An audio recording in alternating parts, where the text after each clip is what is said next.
everyone. Good evening and welcome to our live stream for another episode of Learning and Growing Together. Yes, in this episode, I will be reading to you chapter 4 of this book, The Magic of Thinking Big by David Schwartz, Ph.D. Last episode, we have read chapter 3 titled How to Build Confidence and Destroy Fear. And this time we shall be reading chapter 4 with the title How to Think Big. And before we start, let me greet all those who are here. Thank you so much for those who have given their likes already to our broadcast. To Tita Wanderings, hello. And of course, some of my angels on the background. Mimi and Demi, thank you so much, Cece, for being here. And for those who will be reading or who will be watching the replay or who will be listening to this chapter 4 of The Magic of Thinking Big, greetings to all of you and a blessed Sunday to all. And let's see what we've got.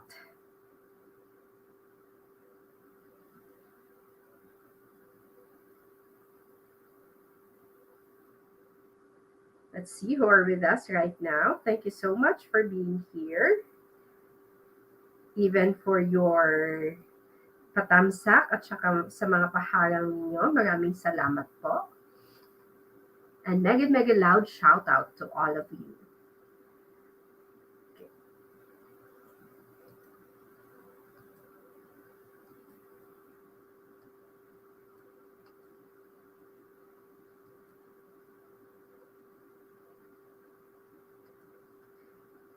So far we have read chapter 1 to 3 for the past live streams that we had. And chapter 1, let me review. Chapter 1 is titled Believe You Can Succeed and You Will.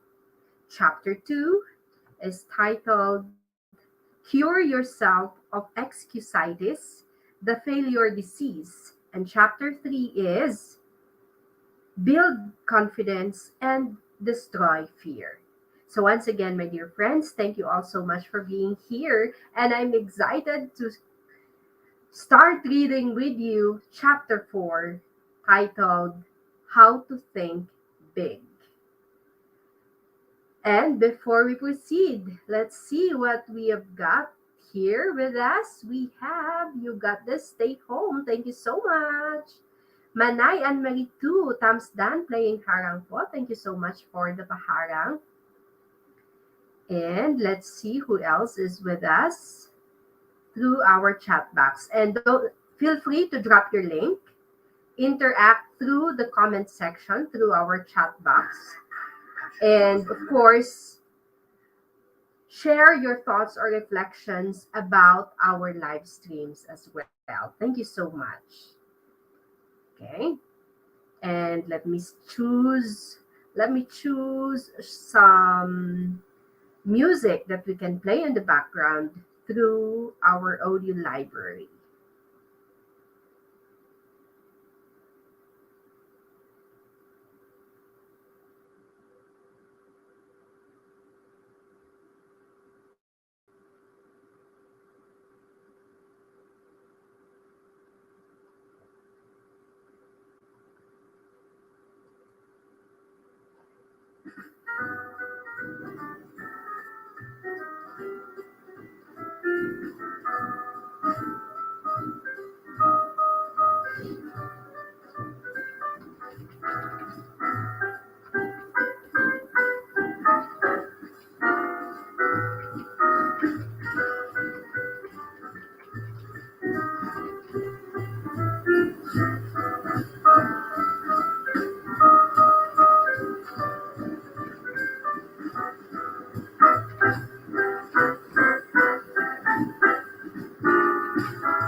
Hello there, Coco Loves Amber and Vanessa Vargas Vlogs. Thank you all so much for coming and mega mega loud shout out.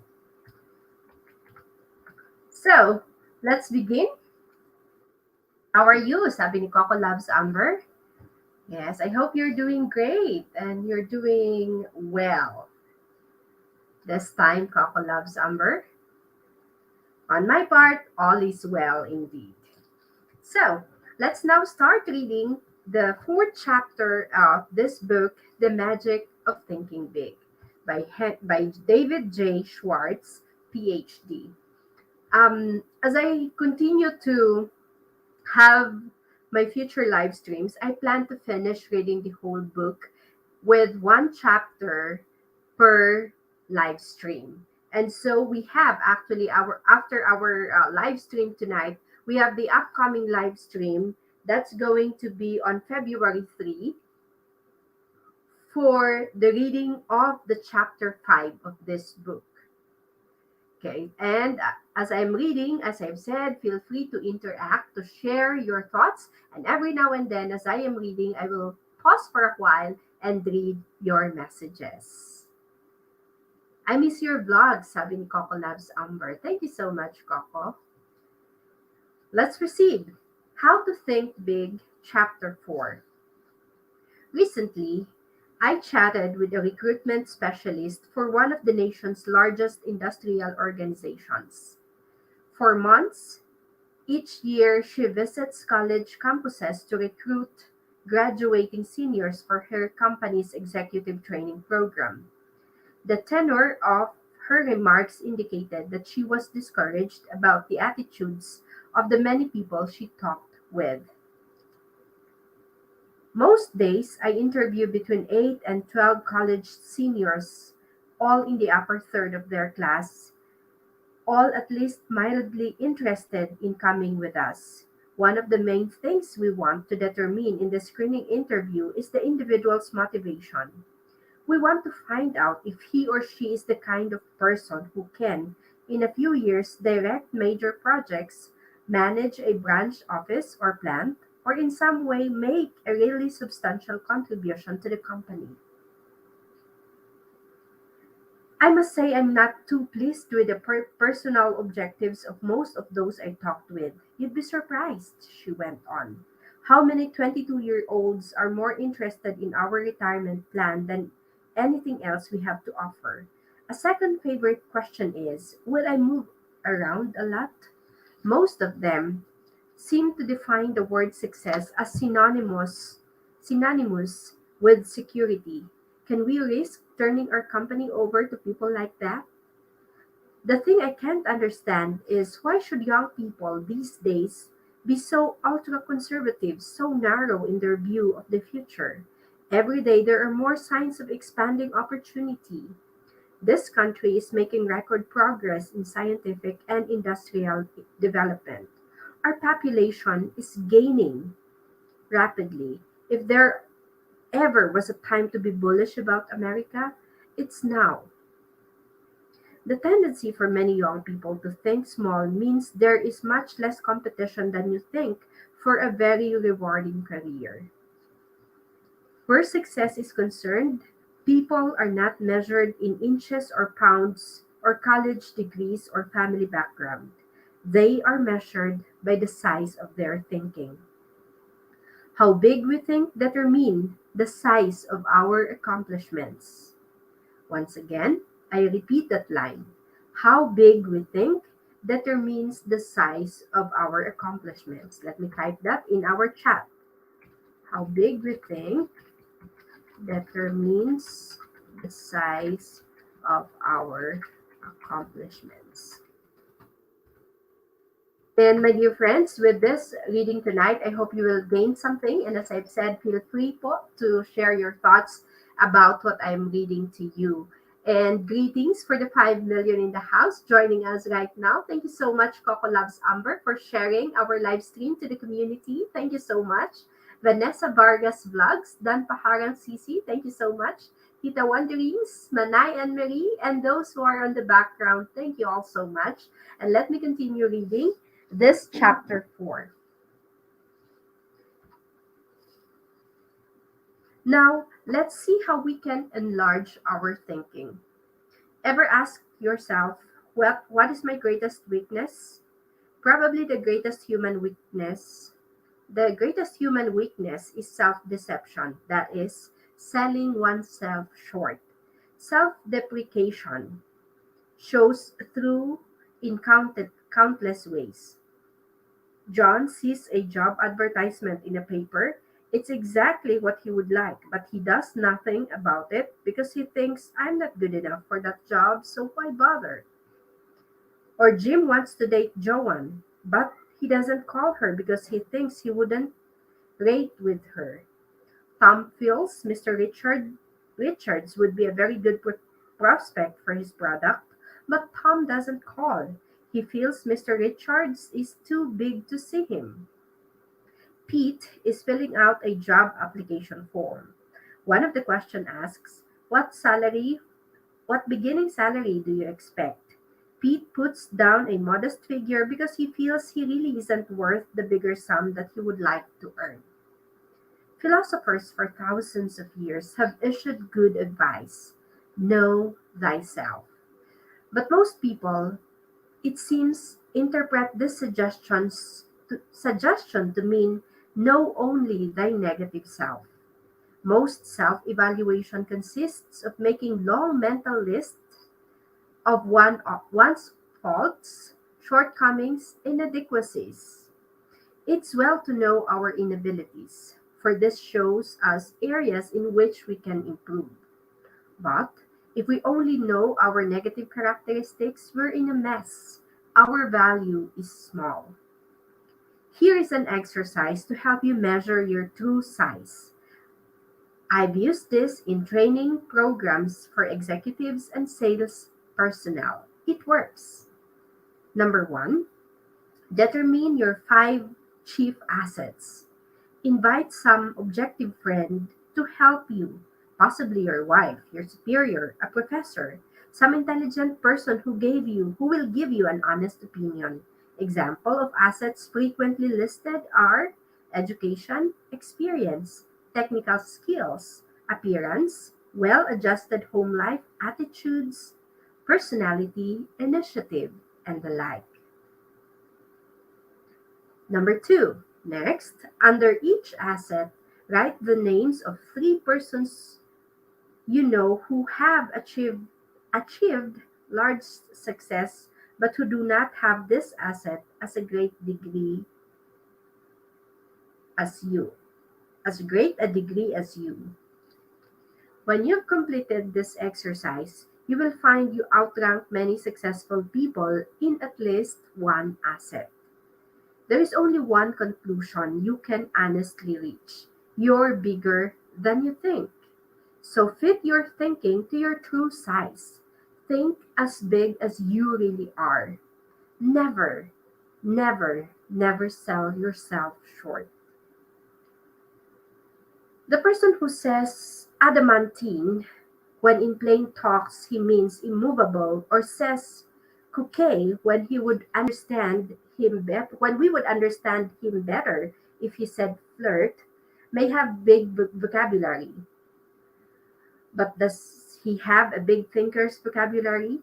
Probably not, because people who use difficult, high sounding words and phrases most folks have to strain themselves to understand are inclined to be overbearing and stuffed shirts. And stuffed shirts are usually small thinkers.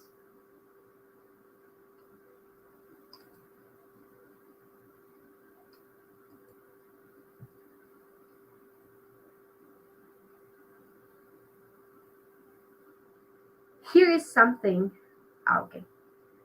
The important measure of a person's vocabulary is not the size or the number of words he uses. Rather, the only thing that counts about one's vocabulary is the effect his words and phrases have on his own and others' thinking. Here's something very basic. We do not think in words and phrases. We think only in pictures or images. Words are the raw materials of thoughts. When spoken or read, that amazing instrument, the mind, automatically converts words and phrases into mind pictures. Each word, each phrase creates a slightly different mind picture. If someone tells you, Jim bought a new split level, you see one picture, but if you are told Jim bought a new ranch house, you'll see another picture. The mind pictures we see are modified by the kinds of words we use to name things and describe things. Look at it this way: when you write or speak, you are, in a sense, projecting or a projector showing movies in the minds of others, and the pictures you create determine how you and others react. Suppose you tell a group of people, "I'm sorry to report we've failed." What do these people see? They see defeat and all the disappointment of the grief the word failed conveys. Now, suppose you say instead, "Here's a new approach and I think it will work." They would feel encouraged, ready to try again.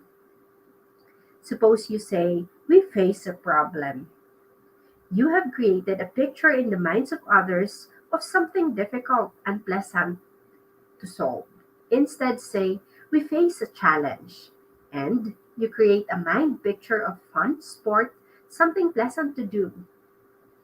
Or tell a group, "We incurred a big expense," and people see money spent that will never return.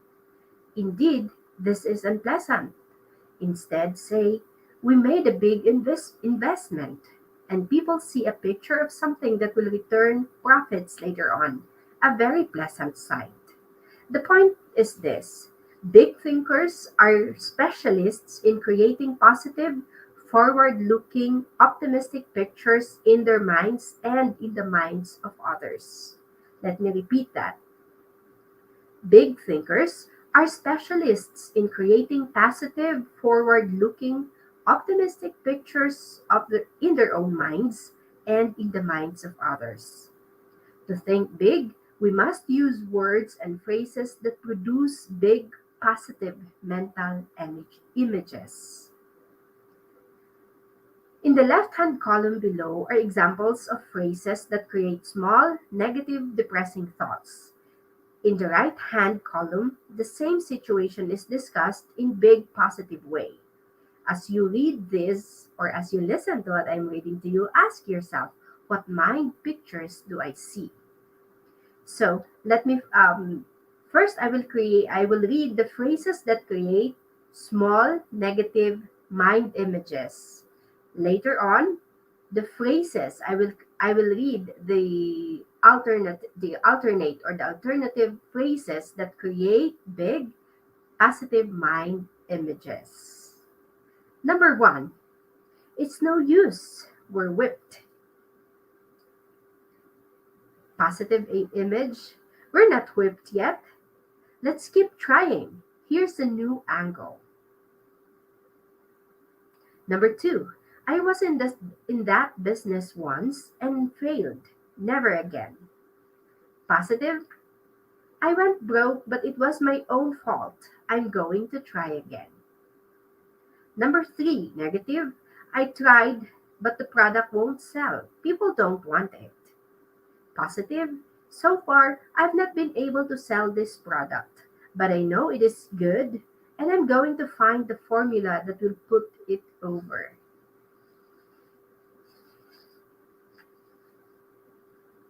Number four, negative.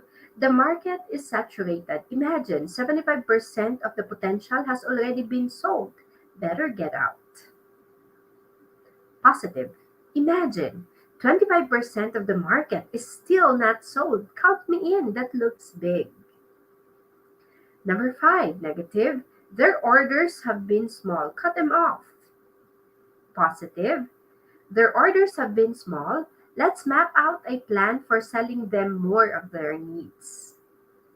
Number six, 5 years too long time to spend before I'll get into the top ranks in your company. Count me out. Positive, 5 years is not really long time. Just think that leaves me 30 years to serve at a high level. Next, negative. The competition has all the advantage. How do you expect me to sell against them? Positive. Competing is strong. There's no denying that. But no one ever has all the advantages. Let's put our heads together and figure out a way to beat them at their own game. Next, negative. Nobody will ever want that product. Positive. In its present form, it may not be saleable, but let's consider some modifications. Next, negative. Let's wait until a recession comes along, then buy stocks. Positive. Let's invest now. Be on prosperity, not depression. Number 10. I'm too young or too old for the job. Positive. Being young or old is a distinct advantage. Next, negative. It won't work. Let me prove it. The image, dark, gloom, disappointment, grief, failure. Positive. It will work. Let me prove it. The image, bright, hope, success, fun, victory. Four ways to develop the big thinker's vocabulary. Before we continue reading, let me thank the 8 million in the house watching with us now. Thank you so much. For those who are on the background, Tita Wanderings and Wandering 2, Manay Anne Marie, Vanessa Vlogs, and all the others who are still with us. Thank you all so much. Let's continue. Four ways to develop the big thinker's vocabulary. Here are four ways to help you develop a big thinker's vocabulary. Number one, use big, positive, cheerful words and phrases to describe how you feel. When someone asks, how do you feel today? And you respond with, an, I'm tired, I have a headache, I wish it were Saturday, I don't feel so good. You actually make yourself feel worse. Practice this. It's a very simple point, but it has tremendous power. Every time someone asks you, how are you or how are you feeling today? Respond with a just wonderful, thanks, and you? Or say, great or fine. Say you feel wonderful at every possible opportunity and it will begin to feel wonderful. You will feel wonderful and bigger too. Become known as the person who always feels great. It wins friends.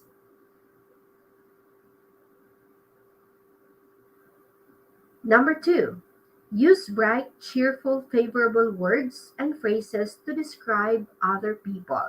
So kung kanina, use positive, cheerful words and phrases to describe how you feel. This time, use Bright, cheerful, and favorable words or phrases to describe other people. It's really easy to badmouth other people, right? Especially kung nagkukwentuhan kayo or nagmamarites. Di ba, naging uso si Marites, Marisa, mga yan, sa mga chismisan. And according to this book, we are challenged to say something positive about the person. Make it a rule to have a big positive word for all your friends and associates. When you and someone else are discussing an absent third party, be sure you compliment him or her with big words and phrases like, "He's really a fine fellow. They tell me he's working out wonderfully well." Be extremely careful to avoid petty cut him down language. Sooner or later, third parties hear what have been said, then such talk only counts you down. So I hope that will make sense. And it's actually a reminder for me also, and I hope it will also remind all of us of the importance of saying something good about the people, especially if that person is not around. Next, number three, use positive language to encourage others. Compliment people personally at every opportunity. Everyone you know craves praise. Have a good word for your wife or husband every day. Notice and compliment the people who work with you. Praise, sincerely administered, is a success tool. Use it. Use it again and again and again. Compliment people on their appearance, their works, their achievements, their families. So it's really important. Number three, no, the use of positive language to encourage others. And I hope that by me reading this book to you, somehow it will also remind you of the importance of thinking big. So I've read to you the third way on how you can develop a big thinker's vocabulary, and that is to use positive language to encourage others. And before we go to number four, Chris Lopez Fitness. Good evening and thank you so much for coming. Stay and enjoy our live streaming. Feel free to drop your link or type offer, and Nightboot will be the one to drop your link. Let's go to number five. Number four, use positive words to outline plans to others. When people hear something like this, here is some good news. We face a genuine opportunity. Their minds start to sparkle. But when they hear something like, whether we like it or not, we have a job to do, the mind movie is dull and boring, and they react accordingly. Promise victory and watch eyes light up. Promise victory and win support. Build castles, don't dig graves. And that's the fourth one. Use positive words to outline plans to others. And in my case also, I'm in the academe, and sometimes we would hear superiors who would tell us, you are paid by the government, you have to do this and this, something like that, somewhere along the line, or diba? If you hear a boss, for example, tell you or your associate, this is what we are paid to do, whether we like it or not, diba? Sinasabi nila yon. And somehow it creates a negative picture that is dull and boring, that makes you feel as if you are just being forced to do something. But if you change the vocabulary of saying instead of picturing the negative plan, you picture something positive, like tell the people that, oh, we are facing this opportunity to do something. And that's when you create a positive mental picture, and you build castles instead of graves. So those are the four ways on how you can develop a big thinker's vocabulary. Once again, number one, Let me see if I can have. Ooh. Okay. Number one, use big, positive, cheerful words and phrases to describe how you feel. Number two, use bright, cheerful, favorable words and phrases to describe other people. Number three, use positive language to encourage others. And number four, use positive words to outline plans for others.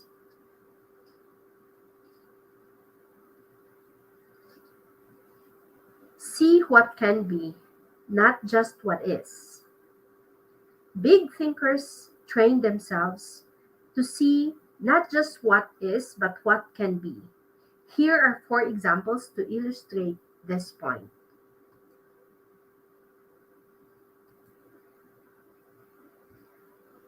What gives real estate value?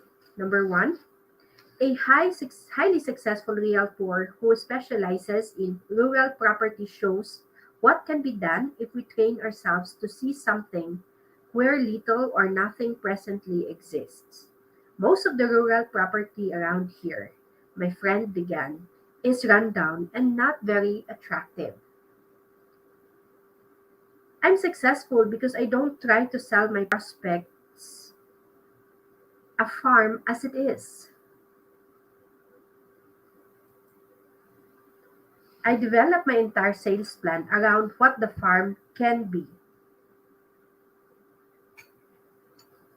Simply telling the prospect, the farm has XX acres of bottomland and XX acres of wood and is XX miles from town doesn't steer them up or make him want to buy it. But when you show him a concrete plan for doing something with the farm, he's just about sold. Here, let me show you what I mean.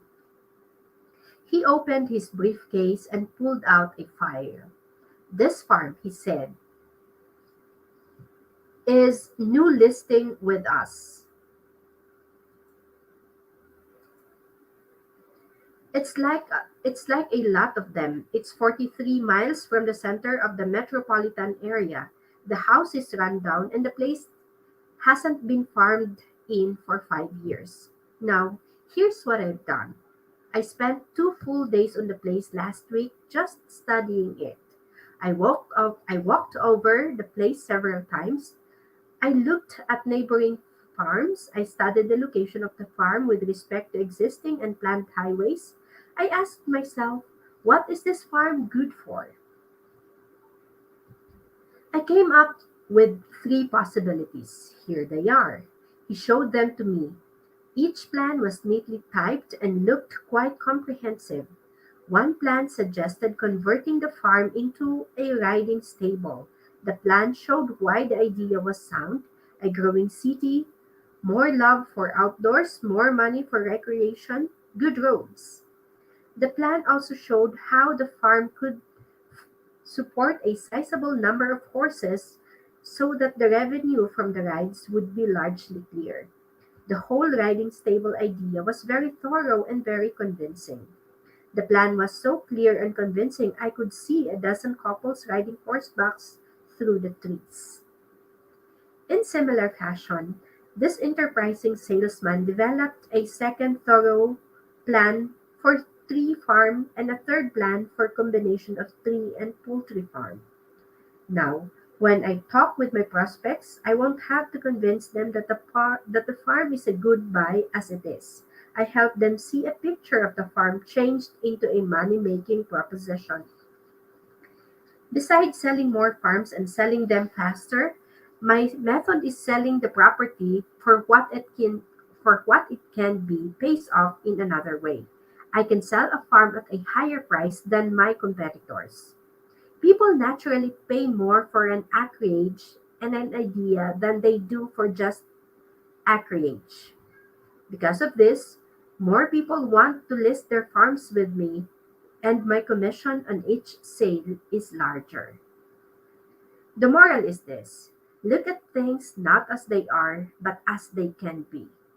Visualization adds value to everything. A big thinker always visualizes what can be done in the future. He isn't stuck with the present. So, there, that's the first example. And before we continue, let's greet those who are watching with us to the 6 million in the house. Tangkulak, thumbs up, host. Thank you so much. Coach pala. Thank you so much, Tangkulak. May jacket ka na po. And let's play some more music, another music on the background before we continue with the second example. Ako, marami pa palang pages itong kailangan kong basahin.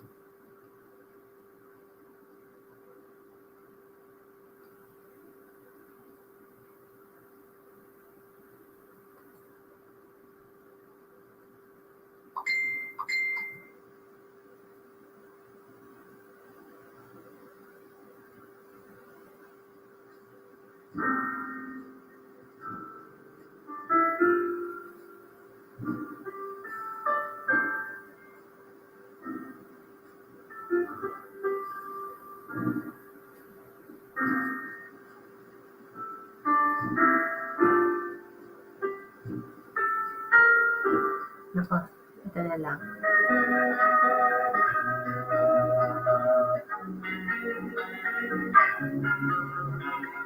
Losing time, I'm fading fast. I just wanna make it last. Try to let go of the past. I close my eyes and face the blast. Sleepless nights and headache start. Restlessness to hell and back. What's my purpose? What do I grab? Slippery surface, a heart attack.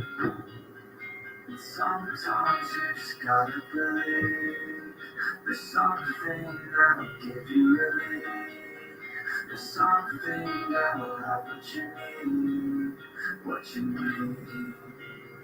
Fuck it, it's tragic, we're not all elastic, but maybe there's magic, believe you could have it, and I know of sadness, the anxious and panic, the infinite vastness of all that is blackness.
Let's continue. Thank you so much for the 4 million, 5 million in the house watching with us. Thanks, Doc. Sabi ni Tita Wondering, stay home, virtual hub, stay home. Sabi ni Ma'am Hanupa. Thank you so much. Let's continue. Number 2, how much is a customer worth? A department store executive was addressing a conference merchandise managers. She was saying, I may be a little old fashioned, but I belong to the school that believes the best way to get customers to come back is to give them friendly, courteous service. One day I was walking through our store when I overheard a salesperson arguing with a customer. The customer left in quite a huff. Afterwards, the salesperson said to another, I'm not going to let a $1.98 customer take up all my time and make me take the store apart trying to find him what he wants. He's simply not worth it. I walked away, the executive continued, but I couldn't get that remark out of my mind. It's pretty serious, I thought, when our salesperson think of customers as just being the $1.98 category.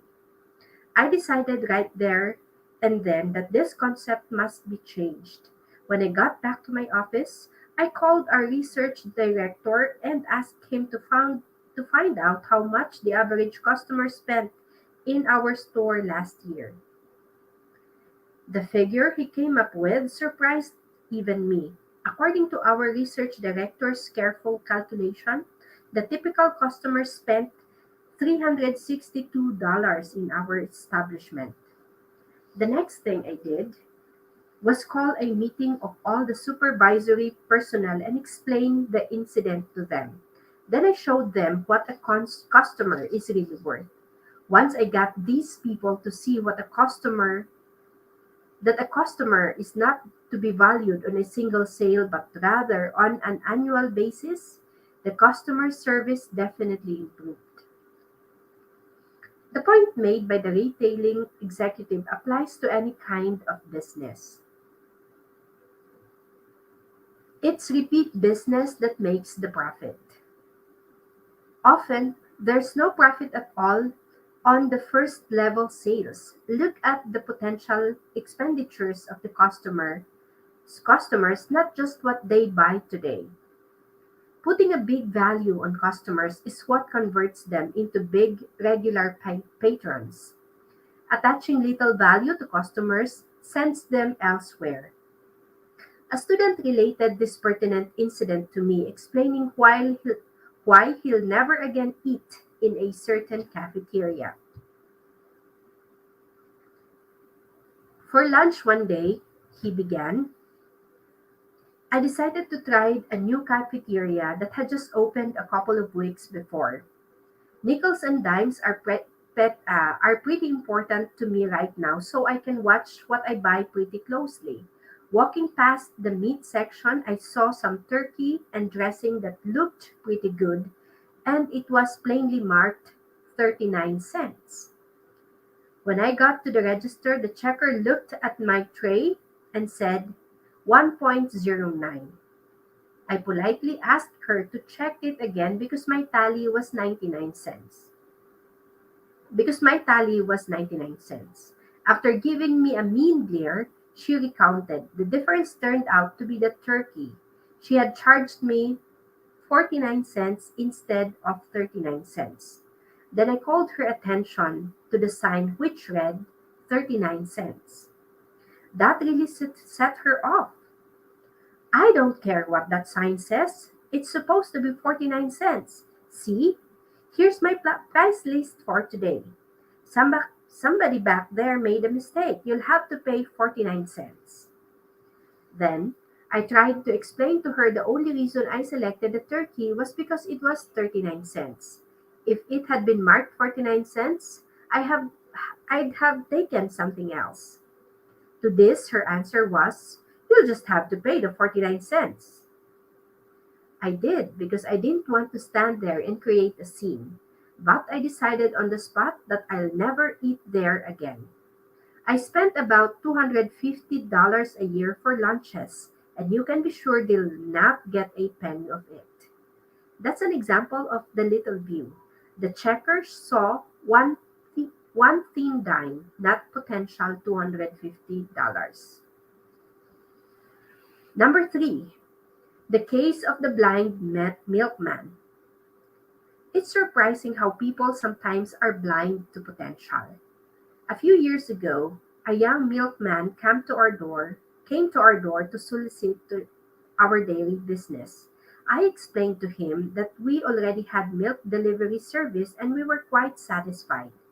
Then I suggested that he stop next door and talk to the lady there. To this he replied, I've already talked to the lady next door, but they only use 1 quart of milk every 2 days, and that's not enough to make it worthwhile for me to stop.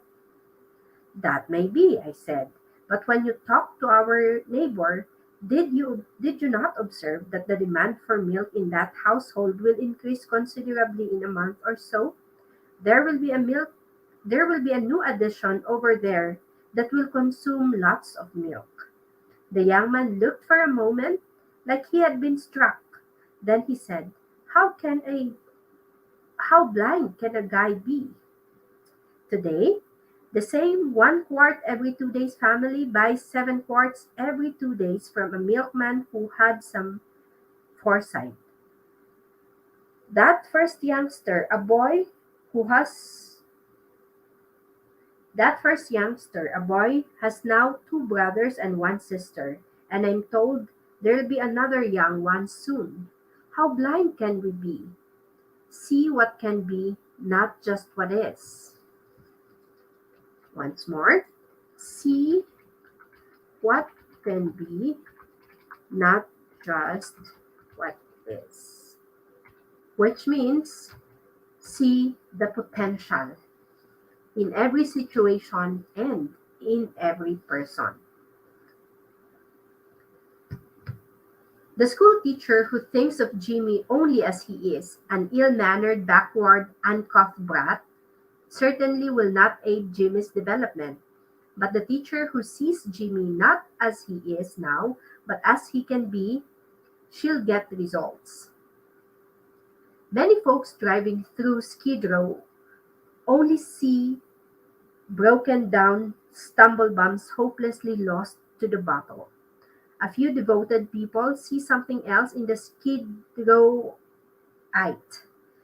They see a reconstructed citizen, and because they see this, they succeed in many cases in doing an excellent rehabilitation job.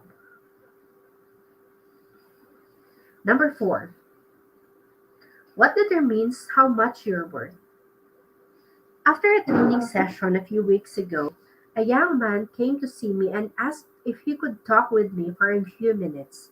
I knew that this young fellow, now about 26, had been very underprivileged child. On top of this, he had experienced a mountain of misfortune in his early adult years. I also knew that he was making a real effort to prepare himself for a solid future. Over coffee, we quickly worked out his technical problem, and our discussion turned to how people who have few physical possessions should look toward the future. His comments provide a straightforward, sound answer. I've got less than $200 in the bank, sorry. My job as a rate clerk doesn't pay much, and it doesn't carry much responsibility. My car is 4 years old, and my wife and I live in a cramped second floor apartment. But, Professor, he continued, I'm determined not to let what I haven't got stop me. That was an intriguing statement, so I urged him to continue or explain. It's this way, he went on. I've been analyzing people a lot lately, and I've seen this. People who don't have much look at themselves just as they are now. That's all they see. They don't see a future. They just see a miserable present. My neighbor is a good example. He continually complains about having a low paid job, the plumbing that always gets fouled up, the lucky breaks somebody else just got, the doctor bills that are piling up. He reminds himself so often that he's poor and now He just assumes that he's always going to be poor. He acts as if he were sentenced to living in a broken down apartment all the rest of his life. My friend was speaking from the heart, and after a moment's pause, he added,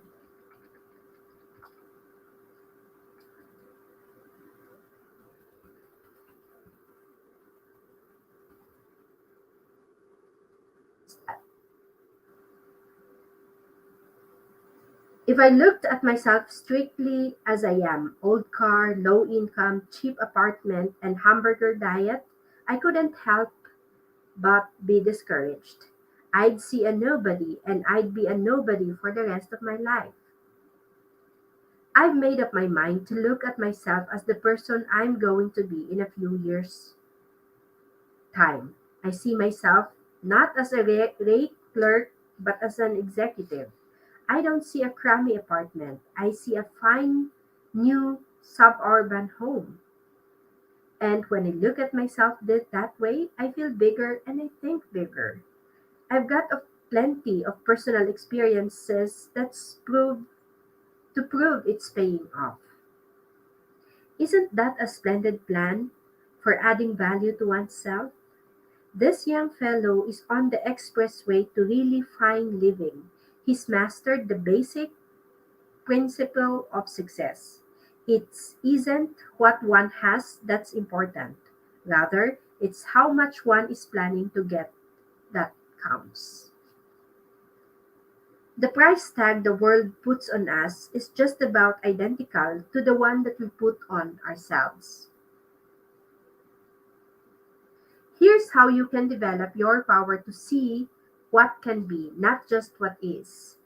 I call these practice adding value exercises. Let's type that. Practice adding value.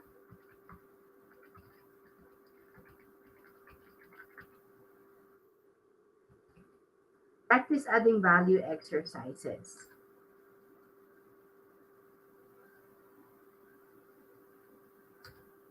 Let's have number one, practice adding value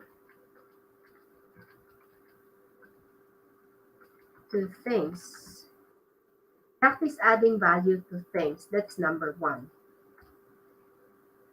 Remember the real estate example?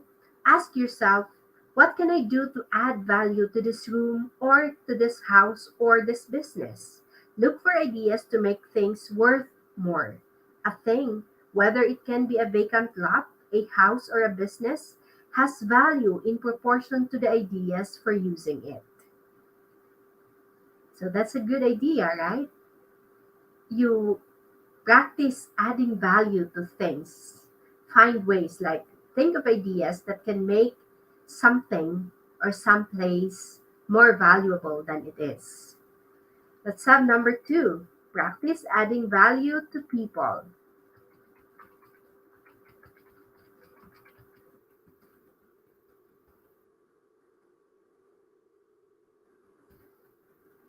Practice adding value to people.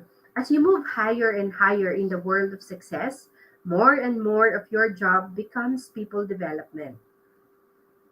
Ask, what can I do to add value to my subordinates? What can I do to help them become more effective? Remember to bring out the best in a person. You must first visualize his best. Once again, remember, to bring out the best in a person, you must first visualize his best. Number three, practice, let me type that. Practice adding value to yourself. Practice adding value to yourself. Conduct a daily interview with yourself. Ask, what can I do to make myself more valuable today? Visualize yourself not as you are, but as you can be. Then, specific ways for attaining your potential value will suggest themselves. Just try and see. A retired owner manager of a medium sized printing company 60 employees explained to me how his successor was picked. 5 years ago, my friend began, I needed an accountant to head up our accounting and office routine. The fellow I hired was named Henry and he was only 26. He knew nothing about the printing business, but his record showed he was a good accountant. Yet, a year and a half ago, when I retired, we made him the president and general manager of the company. Looking back on it, Harry had one trait that put him out in front of everyone else. Harry was sincerely and actively interested in the whole company, not just writing checks and keeping records. Whenever he saw how he could help other employees, he jumped right in. The first year Harry was with me, we lost a few men. Harry came to me with a fringe benefit program which he promised would cut down turnover at low cost, and it worked. Harry did many other things too, which helped the whole company, not just his department.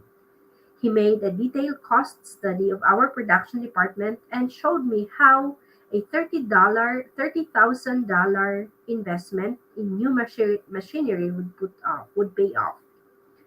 One of the experienced Once we experienced a pretty bad sales slump. Harry went to our sales manager and said in effect, I don't know much about the sales end of the business, but let me try to help. And he did. Harry came up with several good ideas which helped us sell more jobs. When a new employee joined us, Harry was right there to help the fellow get comfortable. Harry took a real interest in the entire operation. When I retired, Harry was the only logical person to take over. But don't misunderstand, my friend continued. Harry didn't try to put himself over on me. He wasn't a mere meddler. He wasn't aggressive in a negative way. He didn't stab people in the back, nor didn't go around giving orders. He just went around helping. Harry simply acted as if everything in the company affected him. He made the company business his business. We all can learn a lesson from Harry. The I'm doing a job and that's enough attitude is small negative thinking. Big thinkers see themselves as members of a team effort, as winning or losing with the team, not just by themselves. They help in every way they can, even when there is no direct and immediate compensation or other reward.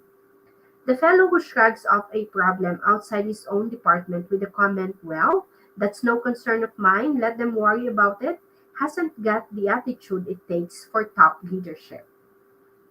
Practice this. Practice being a big thinker. See the company's interest as identical with your own.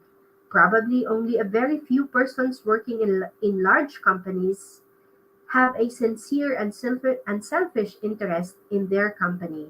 But after all, only a relatively few persons qualify as big thinkers.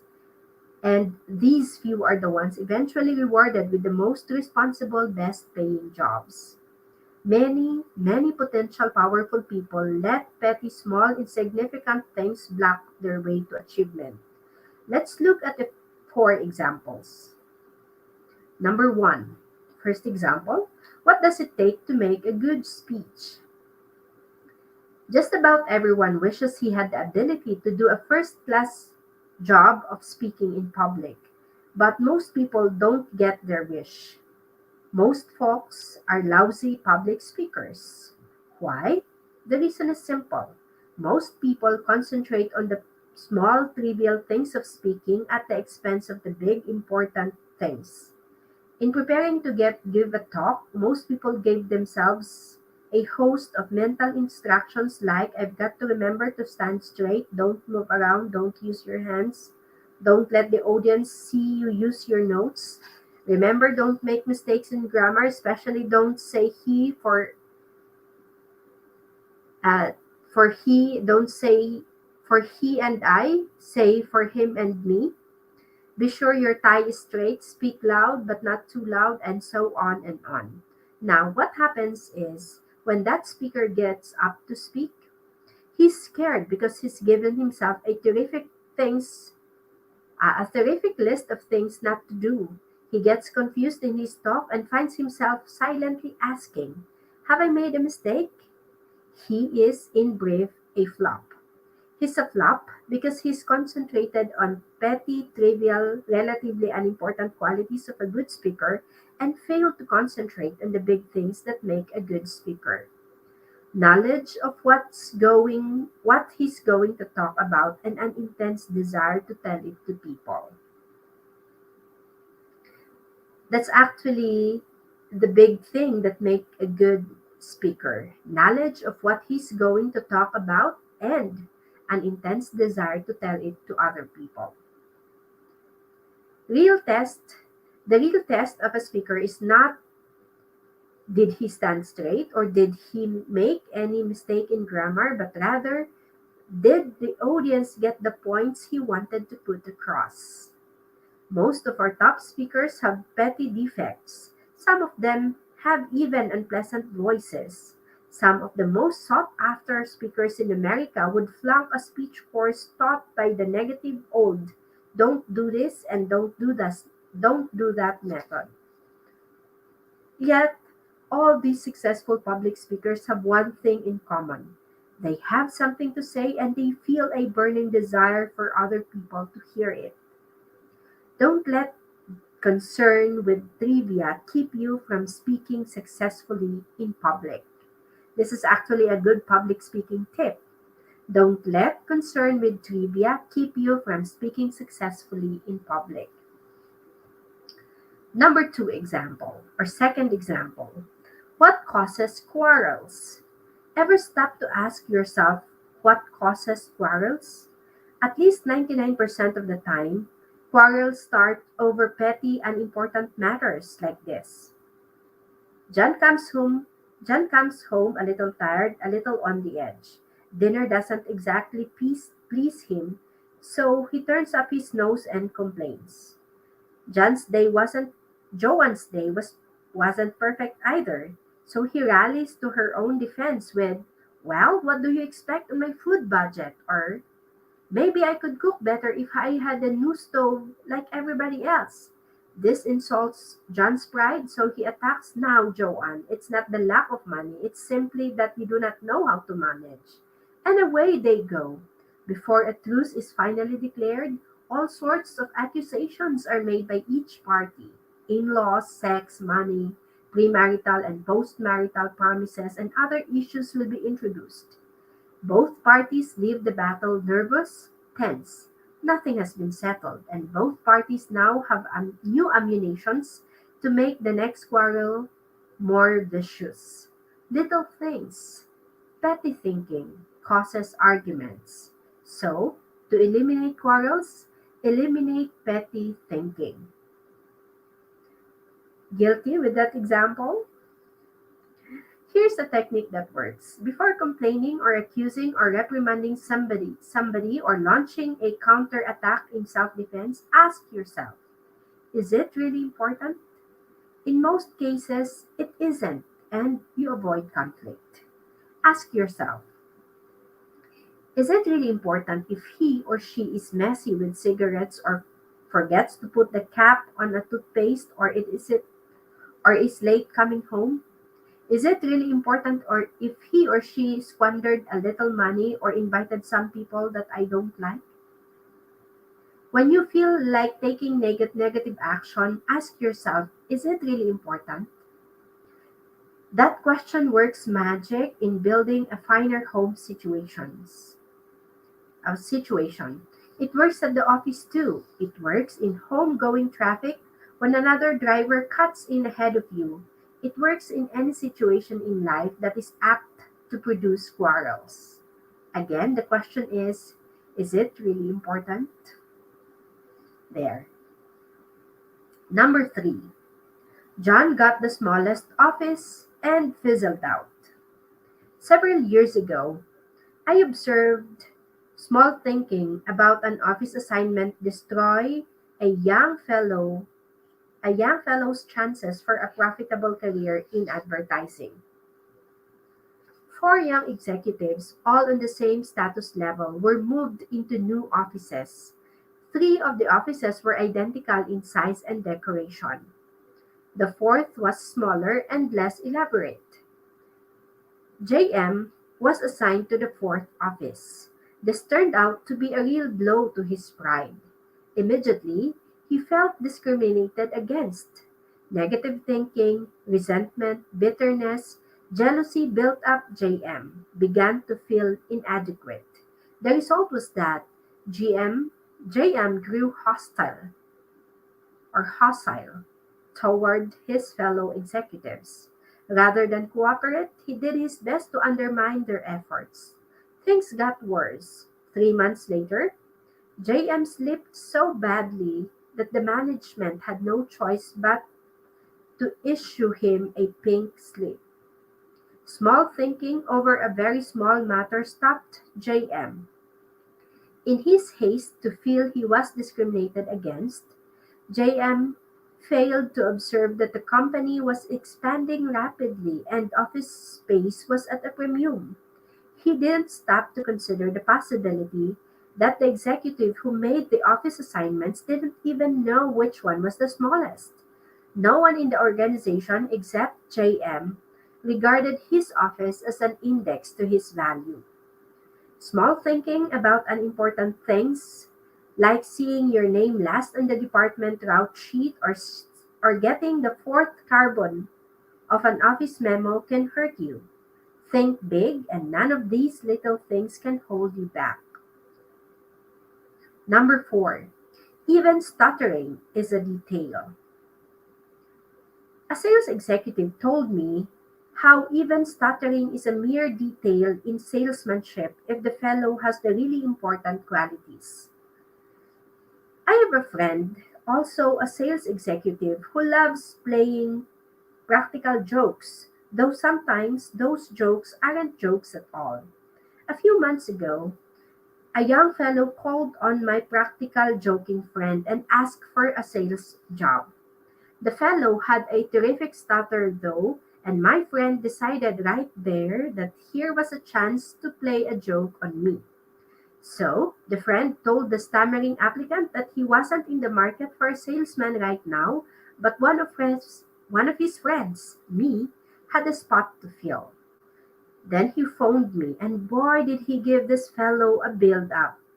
Not suspecting anything, I said, "Send him right over." 30 minutes later, in he walked. The young fellow hadn't said 3 words before I knew why my friend was so eager to send him over. I'm Jack R., he said. Mr. X sent me over to talk to you about a job. Almost every word was a struggle. I thought to myself, this guy couldn't sell a dollar bill for 90 cents on Wall Street. I was sore at my friend, but I was really sorry for this fellow. So I thought the least I could do was to ask him polite questions while I thought of a good excuse as to why I couldn't use him. As we talked, however, I discovered that this fellow was no stoop. He was intelligent. He handled himself very nicely, but I couldn't overlook the fact that he stuttered. Finally, I decided I'd wind up the interview by asking the last question. What makes you think you can sell? Well, he said, I learn fast. I like people. I think you've got a good company, and I want to make money. Now do have a speech impairment, but that doesn't bother me, so why should it bother anybody else? His answer showed me that he had all the really important qualifications of a salesman. I decided right there and then to give him a chance, and he's working out very well. Even a speech impairment in a talker's profession is a triviality is if the person has big qualities. Practice these three procedures to help yourself think about trivialities. Number one, keep your eyes focused on the big objectives. Many times, we are like the salesman who, failing to make the sale, reports to his manager, "Yes, but I sure convinced the customer he was wrong." In selling, the big objective is winning sales, not arguments. In marriage, the big objective is peace, happiness, tranquility, not winning quarrels or saying, "I could have told you so."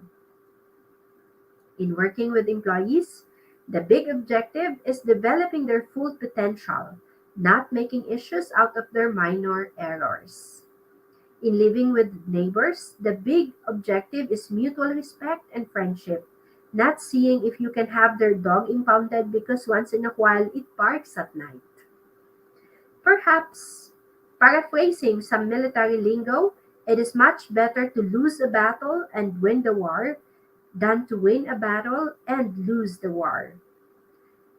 Resolve to keep your eyes on the big ball. Number two, ask, is it really important? Before becoming negatively excited, just ask yourself, is it important enough for me to get all worked out about it? There is no better way to avoid frustration over petty matters than to use this medicine.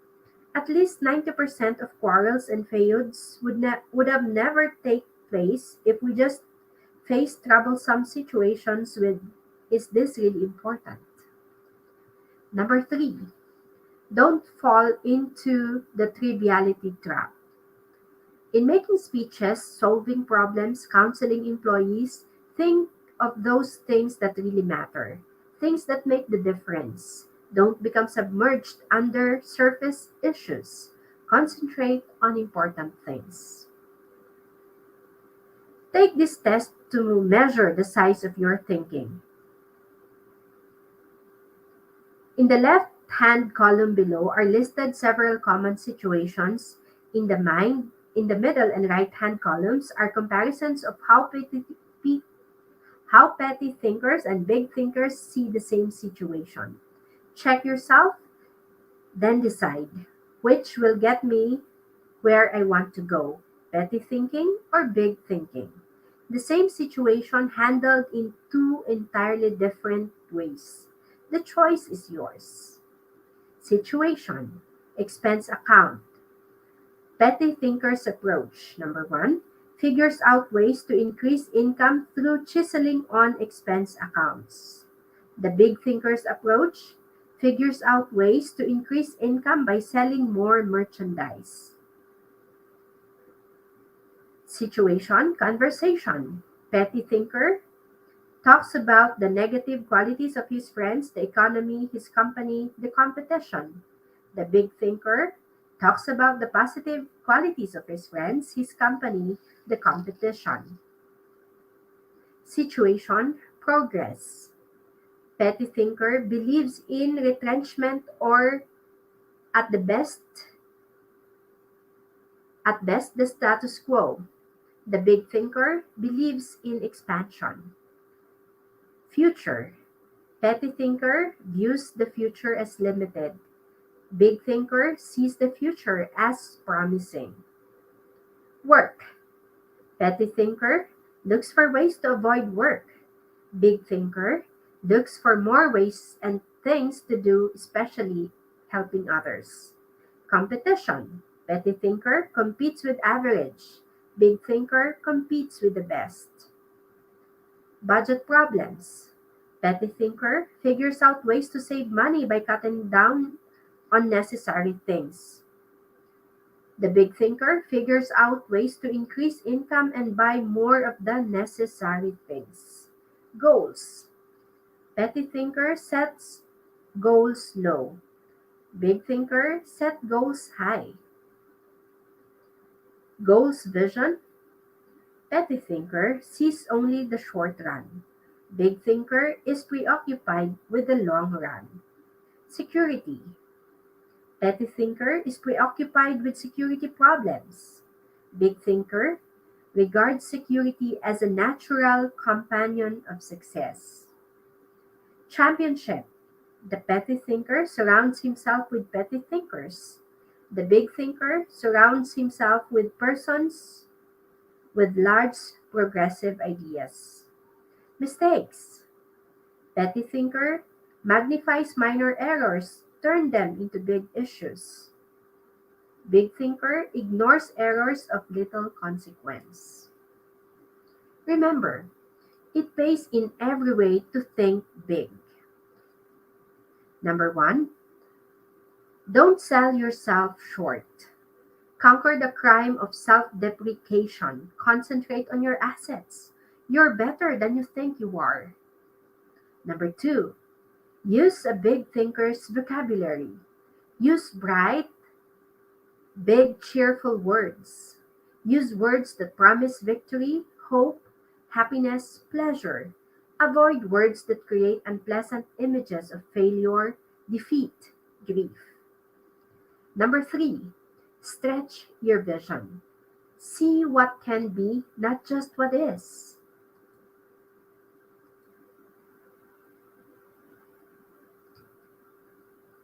Practice adding value to things, to people, and to yourself. Number four, get the big view of your job. Think. Really think your present job is important.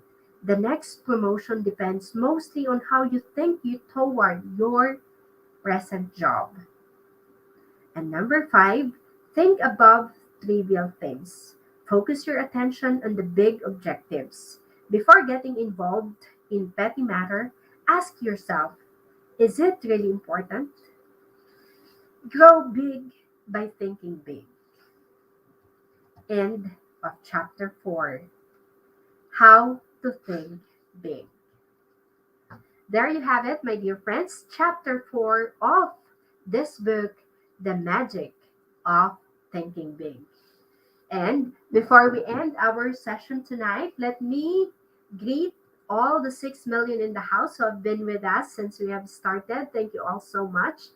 Yung nandito, si Wonderings, thanks Doc, yung heart niya and good vibes. Si Mimi and Demi, sis Mimi, virtual hugs, thank you so much. And nandyan din si Nightboot, there is greatness within you and you have the capacity to break through towards the life of your dreams. Yes, and my dear friends, before we end, don't forget na mag-thumbs up din sa ating upcoming live stream. And that's when I will be reading with you chapter 5. It's an even more exciting chapter because that's where I will be reading chapter 5 with the title How to Think and Dream Creatively. O, diba? Ang ganda. Actually, as I've said, no, I have listened and I've read this book before, pero silent reading. Tapos yung listening ko, I just listened to the audiobook. And as I'm reading this book again and reading it to you, the more I also learn from it. So in this chapter, for chapter 4, I hope we learned a thing or two about the magic of thinking big and how we can become big thinkers instead of petty thinkers. And actually, I'm guilty also of some of the things that were shown as example by the author, diba? Sometimes we can be pulled into the petty things that can damage something big for us. And so we are challenged by this chapter to look at the bigger picture and of course to watch our language, yung mga words na ginagamit natin towards other people, towards ourselves, and of course towards the situation that we face. Diba? Ang sabi ng author is for us to use positive words that will describe other people, that will describe the situation that we are facing. So instead na sasabihin natin na problem, the bigger word would be a challenge. Kasi pag yung challenge daw, instead na sasabihin mong problem, sabihin mong challenge, it's your mind will create a picture of a game, something that is fun to do. Kasi pag problem, parang ano na yun, it's something very negative. So, yun yung mga examples niya, the words that we use. Because the words that we use have power, and when we use the big thinkers vocabulary, we create possibilities instead of discouraging people about what's happening about the situation. And so, my dear friends, I hope that this session has helped you become big thinkers. And I would like to encourage you to think big and experience in your life the magic of thinking big. Once again, my dear friends, this is author Liza Gay saying that when you become better, you definitely live better. Not just for your own self, but for your loved ones and for the people you serve. All the best. God bless everyone, and I'll see you in our next episode of reading. Bye, everyone.